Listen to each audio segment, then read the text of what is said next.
Last বল করে নে আরেকটা খেলা হবে। দাদা আমি আর খেলতে পারবো না, আমার 5টা থেকে পড়া আছে। শোন। হ্যাঁ বলো। যা বলটা খুঁজে নিয়ে তুই শোন এদিকে। হ্যাঁ বলো।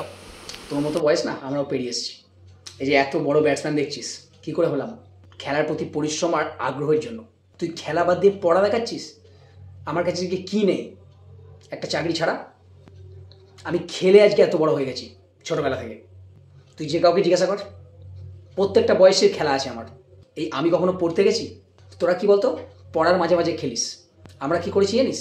সারাদিন খেলে যদি একটু সময় পাই ঘুমের সময়, তখন একটু বইটা দেখে নিলাম। এই যে এত ভালো আমি শট মারছি 4-6, কি করে শিখলাম? পড়তে না গিয়ে সারাদিন খেলতাম।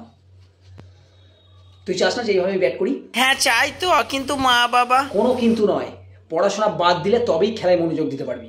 তাই স্যারকে ফোন করে বলে দে যে আজকে এত খেলতে ব্যস্ত আছি, পড়তে যাওয়ার সময় পাচ্ছি না। বলে দে যা। সত্যি করবো ফোন। তোকে একটা ঘটনা বলি, চাইলে আমিও চাকরি করতে পারতাম এইসব খেলাধুলা ছেড়ে। শুধু অফিসে ব্যাট বল খেলার অ্যালাউটা নেই বলে আমি চলে এসেছি। আর তাছাড়া আমাকে আসতে ওরা হেল্পও করেছে, পেছন থেকে ধাক্কাও দিয়েছিল, আমারও আসতে আরও সুবিধা হয়েছে ওই জন্য। আজকে তোর স্যার, তুই ভাব, যিনি পড়াচ্ছেন তোকে, আজকে জিজ্ঞাসা কর যে আপনি যদি আজকে 4-6 মারতে পারেন ওই ভুড়ি নিয়ে, তাহলে আমি আজ জীবনেও খেলবো না। বল ফোনে।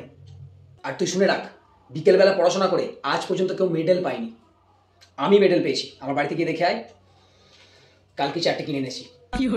আর তুই বড় হচ্ছিস, বুঝতে শিখেছিস বলে আমি তোকে বলছি, সমস্ত জীবনের বাধা বিপত্তি কাটিয়ে স্মার্টলি সামনের দিকে এগিয়ে যেতে হবে। মা বাবা তো বলবেই যে খেলিস না, সারাদিন পড়াশোনা কর। এই বাধা বিপত্তিগুলোকে পেরিয়ে তোকে সামনের দিকে ফোকাস করতে হবে, খেলার দিকে। বাবু তুই এখনো পড়তে যাসনি? 5টা 10 বাজছে। কোচিটা নিয়ে আয় তো। একটু বাড়ি থেকে জল খেয়ে আসছি। হ্যাঁ যাস না।